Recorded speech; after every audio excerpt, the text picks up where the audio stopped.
എന്തുകൊണ്ടാണ് പൂച്ചയ്ക്ക് ഒന്നിനെയും ഒരു പേടിയുമില്ലാത്തത്?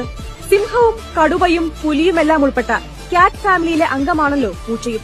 ഈ മാർജാര കുടുംബം സ്വാഭാവിക വേട്ടക്കാരാണ്. പതുങ്ങിയിരിക്കലും ചാടി വീഴലും കീഴടക്കലും ജന്മ സ്വഭാവമാണ് എന്ന് അർത്ഥം. എന്തിന്? ആ വലിയ മൃഗങ്ങൾ കാട്ടിൽ ചെയ്യുന്നത് പോലെ തന്റെ ടെറിറ്ററി മാർക്കിംഗ് പോലും പൂച്ചയും ചെയ്യാറുണ്ട്.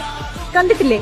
വീട്ടിലെ മേശയിലും സോഫയിലും നിർത്തിയിട്ട ബൈക്കിന്റെ സീറ്റിലുമെല്ലാം നഖത്തിന്റെ പാകവും കൃത്യവുമുള്ള റിഫ്ലക്സ് ഉള്ള ജീവിയാണ് പൂച്ച. എതിരാളി ചിന്തിച്ചു തുടങ്ങും മുമ്പ് സാർ പ്രവർത്തിച്ചു തുടങ്ങുമെന്ന് ചുരുക്കം. അതുകൊണ്ടാണ് അണലിക്കും മൂർഖനും മുന്നിൽ വരെ നെഞ്ചു വിരിച്ചു നിൽക്കാൻ പറ്റുന്നത്. പഠനങ്ങൾ പറയുന്നത് പൂച്ച മനുഷ്യനെ കാണുന്നത് അതിന്റെ ഫാമിലിയിൽപ്പെട്ട ആളായിട്ടാണത്രേ. അതുകൊണ്ടാണ് അത് വേട്ടയാടി പിടിച്ച് എലിയെയും പക്ഷികളെയും പാമ്പിനെയും ഒക്കെ നമുക്ക് കൊണ്ടുതരുന്നത്. വേട്ടയാടാൻ അറിയാത്ത നമ്മളോടുള്ള സാറിന്റെ ഔദാര്യമായി കാണാം ഇതിനെ. അതിരാവിലെ വന്ന് കാലിൽ മുട്ടിയൊരുമി വിളിക്കുന്നത് പോലും വരൂ വേട്ടയാടാൻ പോകാമെന്ന് പറയുകയാണത്രേ. ഇത്രയൊക്കെ ചെയ്തിട്ടും സ്നേഹമില്ലാത്ത ജീവി എന്ന ആക്ഷേപം മാത്രമാണ് സാറിന്റെ ജീവിതത്തിൽ ബാക്കി.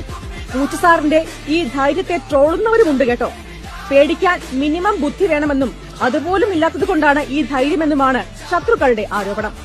അതൊക്കെ എന്തോ ആയിക്കൊള്ളട്ടെ, ഒരു കുഞ്ഞു മ്യാവു വിളിയും സ്നേഹത്തോടെയുള്ള തൊട്ടുരുമ്മലും തരുന്ന സന്തോഷം എത്ര വലുതാണ് അല്ലേ?